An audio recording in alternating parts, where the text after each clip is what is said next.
Alors une fois n'est pas coutume, là on va interviewer deux sportifs. Ils ne sont pas des sportifs comme les autres parce qu'ils font une formation en business et management dans une école que vous connaissez puisqu'on invite le directeur depuis 9 ans.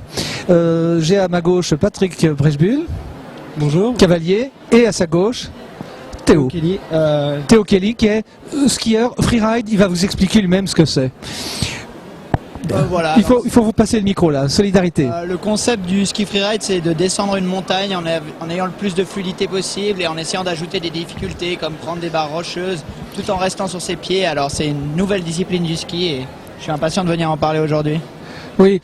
Vous êtes de la discipline que Estelle Ballet pratiquait, vous l'avez connue un peu? Pas personnellement, malheureusement, j'ai pas eu cette chance, mais c'était une grande athlète et ce qui est surtout terrible, c'est que c'était la championne du monde, donc c'est une icône qui disparaît. Ça veut vraiment dire que ça peut arriver à nous tous. Ça nous a beaucoup touché cette disparition dans ce monde.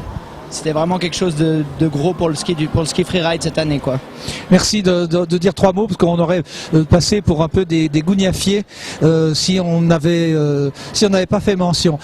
Patrick Brechbuhl, vous êtes également à l'école. Vous préparez votre avenir en fait parce que une école de management pour des sportifs de haut niveau, vous êtes très pris par votre sport, donc vous faites moins d'école mais sur plus longtemps. Quel est le concept?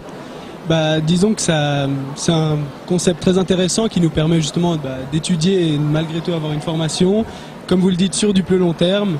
Mais disons, partons du principe que nos années d'études sont nos plus belles années et que du coup, faut en profiter tant que possible. Ah mais ça, vous avez la cool attitude.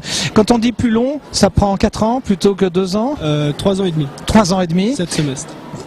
Pendant ce temps-là, vous faites quand même votre sport, c'est-à-dire que vos horaires sont aménagés, ça c'est la spécialité de l'école? Oui, tout à fait. Alors, c'est pas le cas pour forcément tous les sportifs, mais pour ce qui concerne Théo et moi-même, on n'a pas école ni lundi ni vendredi. Et le mardi, mercredi, jeudi, on commence à 10h et on finit à 15h, ce qui nous permet de pratiquer le matin et l'après-midi.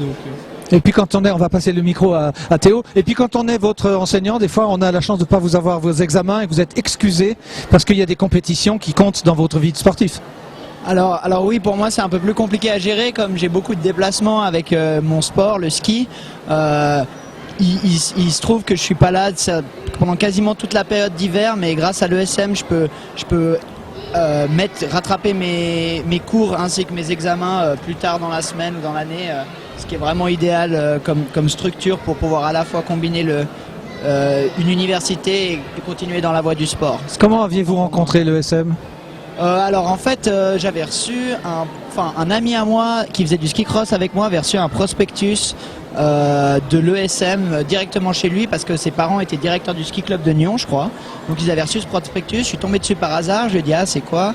Finalement je suis allé voir et j'ai rencontré monsieur Charrière qui est notre directeur, qui était vraiment très sympathique et qui a su me donner envie de venir dans cette école. Et franchement, avec du recul, c'était vraiment pas un mauvais choix, c'était la meilleure façon de combiner mon sport et mes études. Et pour dire, c'est vraiment pas facile aujourd'hui en Suisse de combiner du sport et des études. Ça l'a jamais été, mais ça l'est moins que jamais. Et vous, Patrick, quand vous serez grand, vous voudrez faire quoi avec ce diplôme? Disons que j'espère pouvoir l'utiliser pour autre chose que mon sport, parce que j'ai pas envie de vivre de mon sport. J'ai des projets d'avenir et dans le management, exactement, management et communication. C'est pour ça que cette école va m'apporter énormément, je l'espère, et elle m'a déjà apporté beaucoup. Mais quand on voit les tennismen d'hier, ils sont coachs aujourd'hui, ça vous tente, vous, d'être coach ou de faire partie, je sais pas moi, de concours hippiques, ou vous, Théo, organisateur de tournées de ski extrême, ou ça va changer complètement votre univers? Disons que je pense que c'est propre à chacun, mais... Qu'est-ce qui est propre à vous alors? Moi je préfère garder le sport comme passion, comme loisir, et puis m'assurer une situation financière stable, parce que c'est très dur de vivre de ça. Bon, ouais. On peut imaginer que vous serez peut-être conseiller national, conseiller aux États, conseiller fédéral. Vous, Théo? Parce que votre sport, c'est une durée quand même limitée? Ouais, pas forcément, mais j'espère que non, surtout.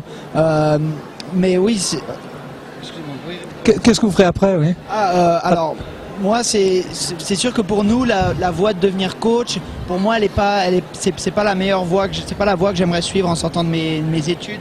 C'est une voie c'est un peu si vous n'avez pas d'autre option que vous finissez coach. Un peu, j'ai l'impression, moi j'ai cette impression en tout cas d'expérience. Mais coach, c'était souvent des athlètes avant qui avaient en fait pas ouvert ses portes en gardant les études d'un côté ou en gardant quelque chose à côté, quoi. Donc nous on a réussi à le faire et j'espère que le jour où je fais un Norel ski, je pourrais me consacrer 100% à quelque chose de complètement différent dans le monde du travail et pas forcément être coincé dans cette branche du ski.